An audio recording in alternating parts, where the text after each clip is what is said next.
Good morning. We'll call the Wednesday morning, June 11th, 2025 Criminal Justice Committee to order. Start with roll call, please. Mr. Hess? Present. Mr. Lowy? Present. Mr. Carrico? Mr. Swanson? Mr. Long? Mr. Hunter? Present. Ms. Andrade? Ms. Armour Earps? Ms. Monday? Ms. Rittman-Agemi? Ms. Amber Turner? Mr. Marion? Mr. Crutcher? Mr. Nims? Ms. Denise Turner? Mr. Alexander Hildebrand? We do have a quorum. Need a motion to let Mr. Hunter in on Zoom. Mr. Lowy, and second by Mr. Crutcher. All in favor say aye. Aye. Opposed, same sign. Motion carries. Thank you. I've not received anything for public comment. Is there any public comment at this time? Any public comment? Move on to the approval of the minutes from May 14th, 2025. Take a motion, Mr. Carrico, second by Ms. Andrade. All in favor say aye. Aye. Opposed, same sign. Motion carries. Chief Judge, good morning. Good morning.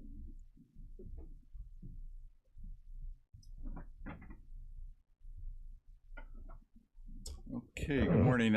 Everything's quiet at the courthouse for the moment, so don't have a lot to report. One of my concerns, and I know the sheriff has talked about this, people not showing up in court. We have 11 people in custody this morning, and 8 of those 11 are people that have failed to show up for their court dates. It's, in my opinion, it's been an increasing problem since the Safety Act came into effect. People just are not showing up. I know in my courtroom, on the minor offenses, I give them what we call a fails notice. In other words, this was your court date. You got a traffic citation, whether it's driving suspended or whatever, and it says to be in court on a certain date, and then they don't show up. We send them a notice. The Safety Act wants us to send them a summons, which is also additional risk to the officers, and so we don't send the summons out, but we do send another letter to them. A lot of times their address that's on the citation is not up to date. The law requires you to notify the Secretary of State within 10 days. If you move, people go years.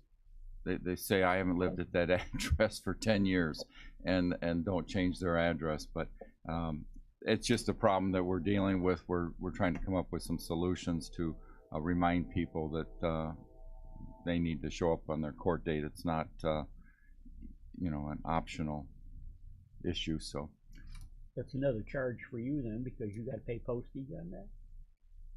Yes, we do. We do pay postage for that. Yeah. Any questions for the Chief Judge? Okay. Thank you, sir. Thank you. Up next in the packet, you have a copy of Ms. Cianci's report. Take a motion to approve that by Mr. Lowy, second by Ms. Turner from Moments. Morning, Sandy. Good morning.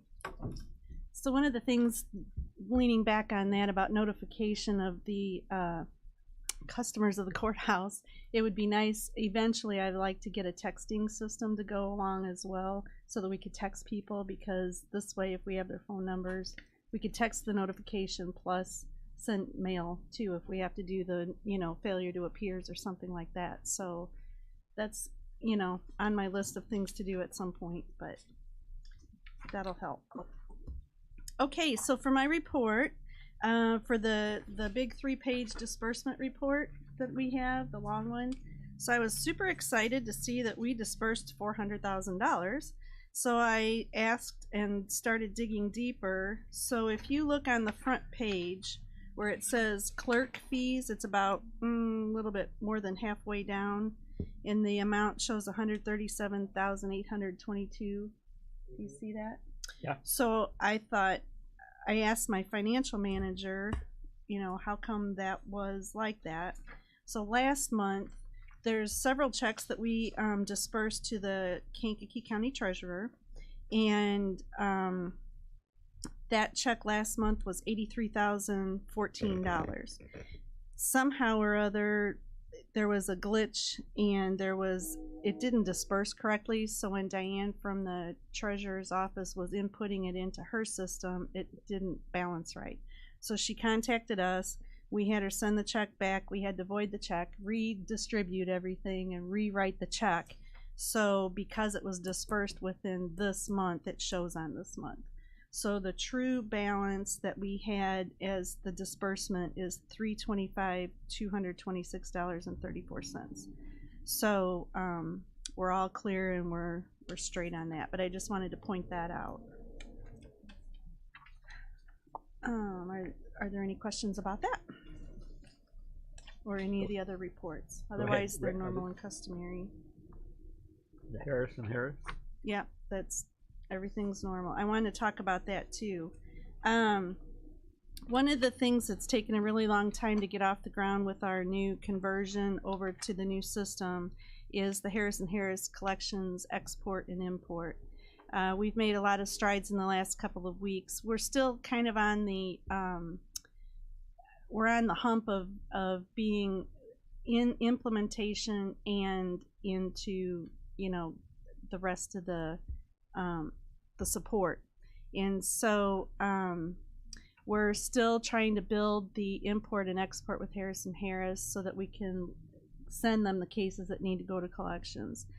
Right now we have over 70,000 cases that are in collections, so it's nothing that we can touch manually and enter the codes and do all that. So we have a meeting. We've been having regular meetings on that. Right now it's in Harris's court where they're working on the export and import files, and we're going to start testing that in the next week or so.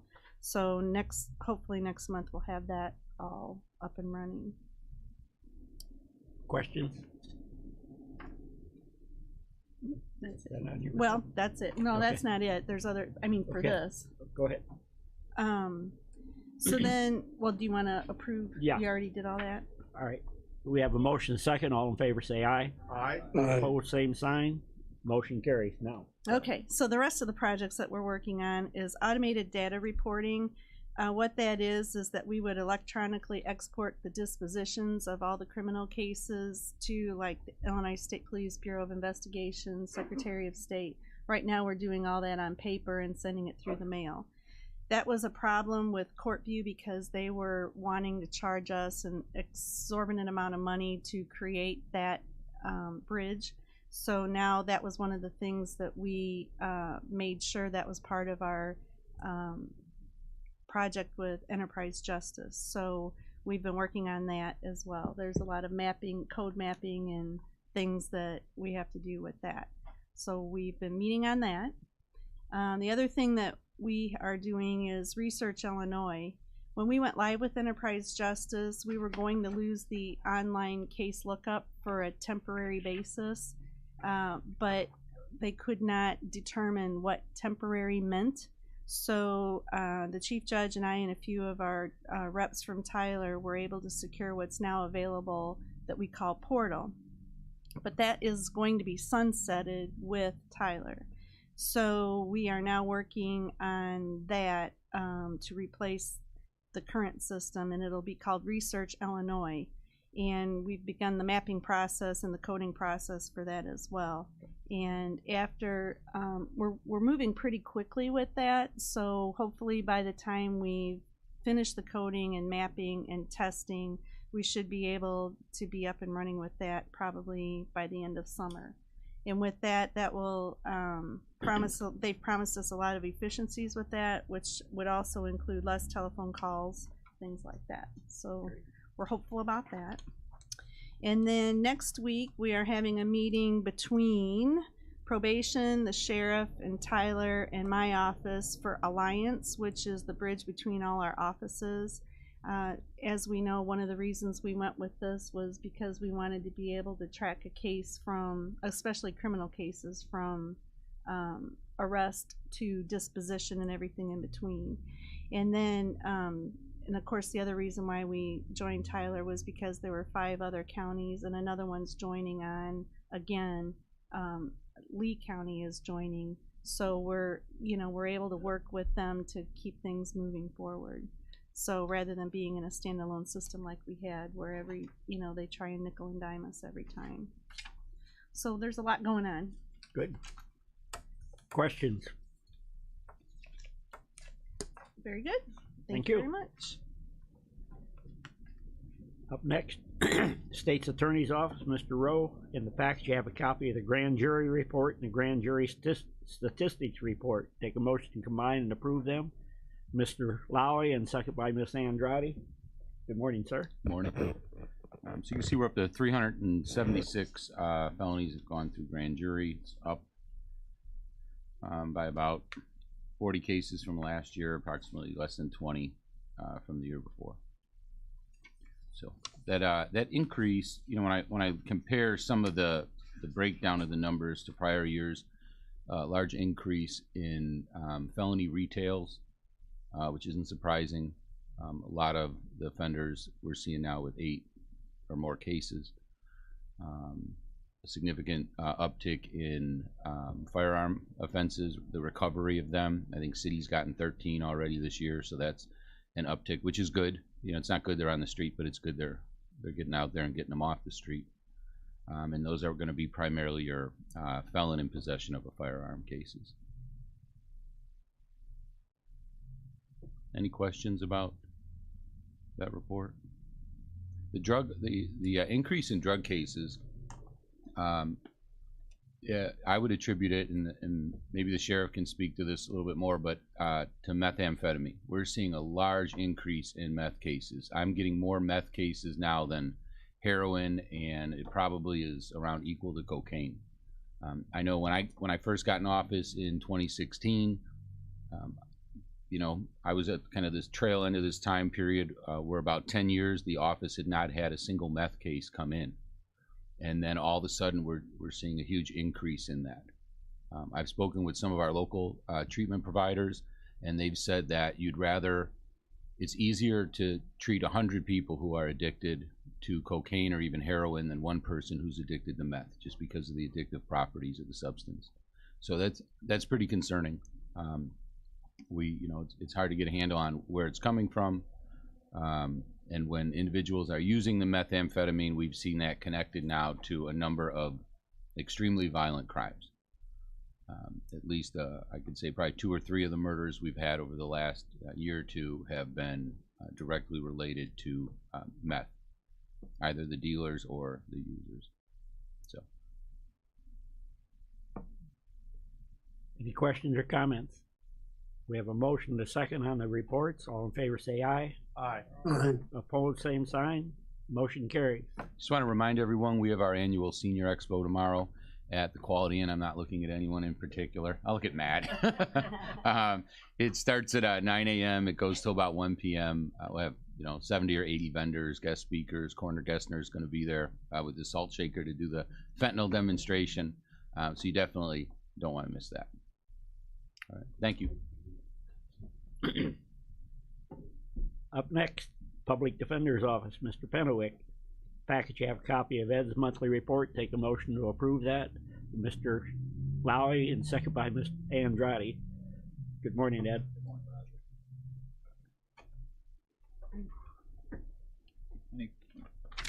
Any questions regarding the report?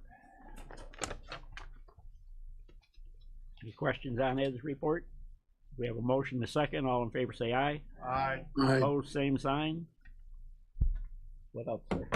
The FAIR Act passed, which is the initiation of the statewide public defender. The timetables are very slow, so I think I read the darn thing yesterday again, but the first year they have to basically create the beginning committee, and then 2 years from now they have to have certain more things in place, but the actual implementation, I believe, will not be starting until at least 2 years from the passage of the act. It is still, in my opinion, it creates a parallel office to my office at this point. It's not my opinion, that's my interpretation of the statute. It's very ambiguous, it's very unclear as to what that means, who has authority over who. I mean, ultimately, I believe the state will have authority over my office directly, but initially it creates 2 offices. I can hire and fire people, they can hire and fire people. I don't know who's going to appoint cases. I don't know how that's going to work. There's there's talk about how they can address certain needs. Well, who determines what the needs are, and then how do they come in and take care of them? I'm not sure yet, but funding's still the same. There's been no change in the funding. There's no state money that I'm aware of that has been earmarked pursuant to this bill, so that's not forthcoming. So it's definitely a work in progress. It's the first step of the process, but it did happen, I think, last week. So that's about the only thing I have to report right now. Any questions? All right. Thank you. Thank you. Another unfunded mandate. Up next, probation. Mr. Latham, package. I have a copy of Tom's monthly report. Take a motion to approve that. Ms. Monday, second by Mr. Carrico. Good morning, Tom. Good morning. I have nothing to add to the report unless there's any questions. Gotta get there.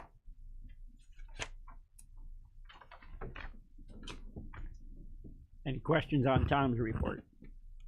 Have a motion, a second. All in favor, say aye. Aye. Aye. Opposed, same sign. Motion carried. The only thing I have is two things. The state budget that was passed reduced the Supreme Court's budget by $7 million. The approved budget for the Supreme Court this year was over $560 million. I'll give you some reference there. But so once it's signed, I was told they'll take 2 to 3 weeks to see how to absorb the $7 million and how it impacts our salary reimbursement. So 2 to 3 weeks we might know something, depending on when it is signed. So we'll keep everybody posted. So. And the other thing is, all I have is that Senate bill. I think I discussed it last month. That would expand the use of probation fees to include a few more items that aren't allowed now.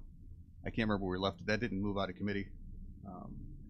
So our association is going to work for next year to get that brought up. It's important, so we'll see what happens. So, Any questions for Tom? all good news. That's not terrible, but not good. So. Yeah. And that's, unless there's any questions, that's all I have. That's it. Thank Okay, you. Thank you. Up next, Sheriff, 40-year employee. Have copy of his monthly report. Take a motion to approve that this Monday, and second by Mr. Lowy.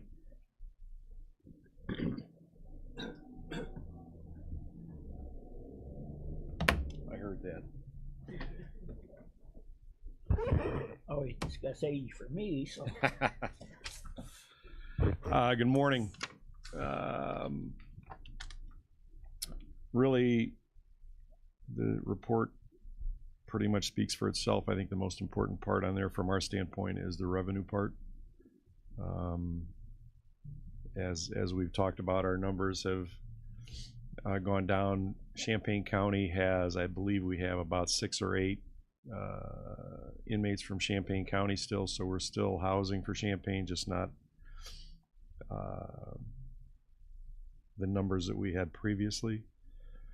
One thing I did add to the report, if you look down under section C to the far right, and Judge Cunnington addressed this issue as well a little bit earlier. If you look, and we put last year's numbers as well because we have gone through, we're able to track it now. And as I said before, you know, any type of program, any type of changes to legislation, we never know how it's going to work. Well, let me back up. We knew how it was going to work. The legislature didn't know how it was going to work, And they still don't know. and they didn't listen. So, you know,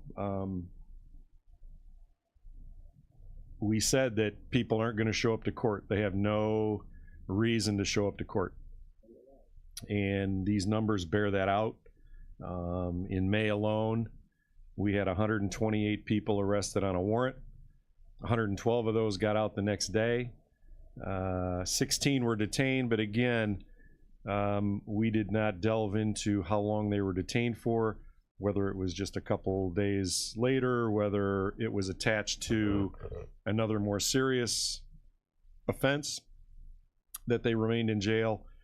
We don't have that number, but quite frankly, that number is pathetic. That law enforcement is out there arresting these people who have no accountability whatsoever to our community and risking their lives every day, because we all know that warrant arrests are one of the most dangerous functions that law enforcement does, and our state legislature allows them to just go through that revolving door at the jail, which keeps our community less safe. It's about 82% of those arrested on a warrant. I think Judge Cunnington mentioned the warrants today. I'll guarantee you that, and maybe this is reverse psychology, but I guarantee you they'll all get out today. I'm hoping that works in reverse, and maybe a judge will hear this and maybe keep somebody, but doubtful, because their hands are tied too. I mean, their hands are legitimately tied. You know, we joked a little bit in the back about how to communicate with these individuals. There's ways. I mean, this is 2025, man. I mean, there's all kinds of communication things that we can do to get these people to jail, whether we have an address that's 10 years old, whether we have an address. I mean, these individuals are getting booked into our facility, so we have that information. So I don't know, you know, the other side of that, and my side that really kind of pisses me off, is that the burden is on us to get these people to court. They don't bear any of the burden. And it's so frustrating because there is no accountability whatsoever. We shouldn't have to run these people down like they're in third grade. Take some responsibility, for God's sakes, but nobody holds them accountable, so why would they? It's, you know, it's just the way it is. You know, a couple things regarding revenue. You know, the elimination of cash bond, obviously, again, you don't feel the effect the day after the Safety Act passed. You feel the effect 2 years later, where, again, you know, there's nothing hanging over anybody's head to show up to court for fear of losing their bond money that they posted. The lie that Governor Pritzker has hung his hat on is we're holding people who commit petty offenses for 6 months in jail. That's BS. I almost said it. I can tell you, and I think I've shown that over the course of the last 5 years working with the state's attorney's office, the people that we have in jail are the people who belong in jail. The people who committed those minor offenses were out probably within 3 days max. But, you know, again, when you have to try to prove a point, you lie about it. So that's what our governor's chosen to do. The waiver of fines and fees. You know, if somebody comes in and proves they're indigent, yeah, they waive their fines or fees. Well, who does that affect? It affects us. There's a cost to do business, and it's killing us. It's flat out killing us. ICE. You know, back in 2022, when the state passed legislation and Governor Pritzker signed it that county jails could no longer house ICE, Governor Pritzker has cost us over $15 million over the last 3 years. That's significant money. And we have one person to thank for that. There was no legislation improving the Safety Act this past session. And I know Mr. Pentwick brought up the state-run public defender's office. All I can say is we all know how state offices run. I think even the pretrial office now is kind of a joke. And I'm sure that they'll turn this into a joke as well, because that's our state. On a positive note, our staffing is good. Even though our numbers are down, we're able to move some inmates around to continue to maintain both facilities. There's been a lot of work done out of Jerome Combs. There's been a lot of work done down at the old jail that keeps our jail operational. Ted and his staff have done a great job in getting some things done that obviously will benefit us long term. You know, one other thing to remember, and I think I mentioned this before, with the number of U.S. Marshal prisoners that we have. With that number being down, remember that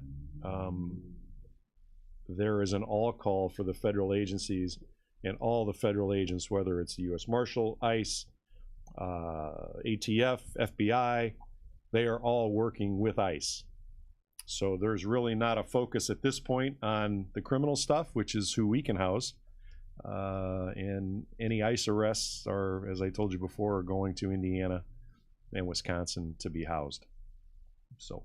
And they're getting our $15 million over the last 3 years. Yes, sir. That's all I got. Any questions for the sheriff? Miss Andrade? So when you guys have a traffic stop, do you guys repull the vehicle? Do we what? Do you guys take the vehicle where they get repulled, whether the license is suspended or anything? I don't. On a traffic stop? Yeah. No, Because not like, on a is that traffic a way stop. where you can put a bond on it? Well, there's the administrative tows. I think that's maybe what you're referring to. But besides And those are just certain the- offenses, but that's it. That's it. So Yeah. you can't put like a bond like what we were doing when we were housing them. No. Any other questions? Mr. Lally? I can speak somewhat intelligently to the bond on the vehicle. Pursuant to Article 36 of the Yeah. Illinois Criminal Code, Well, yeah, we can criminal seize offense. Yeah. we can seize vehicles based on the crime that was committed, and then they would have to prove to get it back. But those, again, towards the Safety Act, those are becoming fewer and far between. So really, the sheriff alluded to the administrative holds. There is some that we can do, but again, we're limited by what the state allows us or allows law enforcement to do. Yes, I was looking at the traffic stops, and I'm assuming with Chief Judge, those are the people that aren't showing up to court. So Yeah, that's they- pretty much everybody. Yeah. Yeah. So when they get pulled over, their license is suspended. You know, we pull the vehicle, and now you also have the bond on that for the county what we were doing. So I was just thinking kind of out of the box. Yeah. Well, the other issue with people not showing up to court, since you mentioned it, is that one of the things, and again, you know, we talked about this, and we talked about what happens when somebody leaves our area. So they get arrested, and they get released, and then they either move, or maybe they were from Chicago, maybe they're from Texas, maybe they're from somewhere else, and they don't show up to court. They get a warrant issued. And depending on the cases, there's a lot of cases that we go get these individuals. Now, between Jim Rowe's office, and our jail administrators, they work really well together as far as, hey, this guy's got a driving suspended ticket and he's in Timbuktu. Do we really want to spend the money to go get him? Well, from a law enforcement standpoint, the answer would be yes. From an economic standpoint and a result standpoint, the answer would be no, because we're going to waste 2 officers to drive to Southern Illinois to pick up an individual, drive him back to jail, process him in the jail, go to court, and he'll get released the next day. And then go back to Southern Illinois where he won't show up to the next court date, and it just continues and continues and continues. We spent a lot of money going to get people only to have them released the next day. And again, it's not the state's attorney's fault. It's not the judge's fault. It's Governor Pritzker's fault. But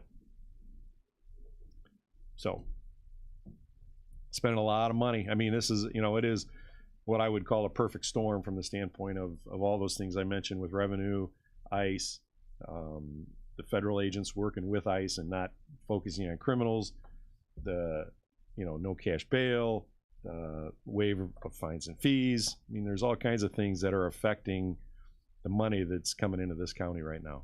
Unfunded mandates. Yep.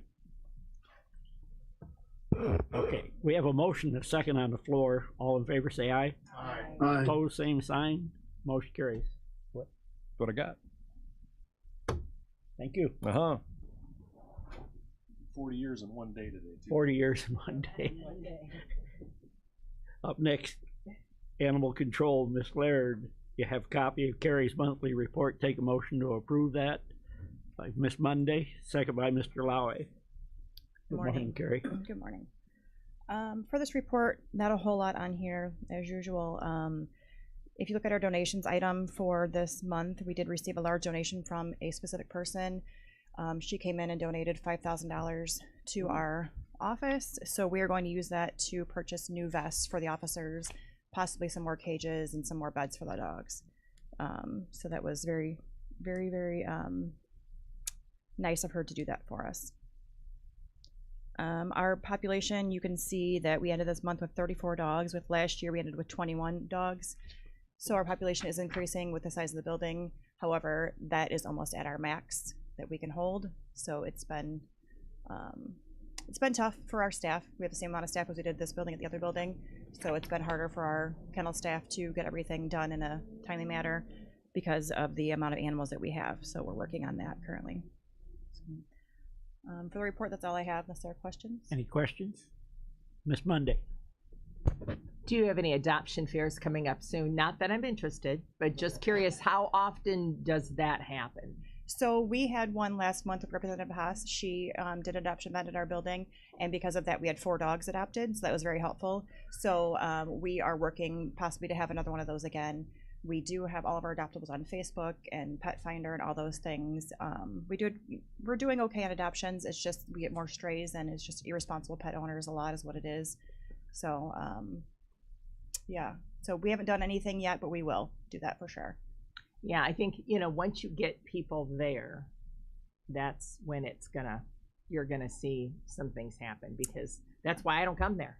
I'm not going because we'll come find I don't want to see them. No, I don't want to we'll see right them by your house. They're all adorable, and you know, I get it. But I think, you know, I know it's probably extra work for your staff and, you know, whatever, but if you could set one up like every other month or Right. something like that and just have it on a schedule and Sure. really promote it heavily, you know, you might. But again, I know it's extra work. But Yeah, Representative Haas sent out postcards, and so I think a lot of the people that received postcards, ones that came into the office, so which was very, very helpful on their part. you do so. one at the farmers market, don't you? We are doing a microchip clinic. That's this Saturday. microchip, We usually okay. do bring our adoptables, like a book of our adoptables and applications, just to have it out there. So we will bring that. We will be there again this Saturday from 8 to 12, Yeah. microchipping dogs. I wonder if you had cages with dogs that said "Take me home today." You know what that would look like. How many you would actually adopt out? It's just hard to get staff to come out when I we bet. have that, and we On don't a have a lot of volunteers that are able to work on Saturdays. On a so. Saturday morning. But if we did something, we could definitely coordinate that. We do have 2 more microchip clinics, one in August, one in September, so possibly could do that at Farmers Market get as well. that AWAC committee together and get them out there. We do have a meeting today, so yeah, Tell 'em. possibly. Yep. Tell them we agree. Correct. Get that AWAC committee out there to start adopting those animals out. So, all right, Carrie, thank you. Thank you, you. Mr. Chair. Okay. Anything else? Anything else for Carrie? Thank you. Thank you. I don't see anybody from the coroner's office, so I'll take a motion to combine and approve Bob's reports by Mr. Carrico and Miss Andrade. All in favor, say aye. Aye. Opposed, same sign. Is there any old business to come before the committee? Any old business? Any new business? Mr. Carrico. Second by Ms. Turner from Kankakee. All in favor say aye. Aye. Opposed, same sign. Motion carries. Thank you.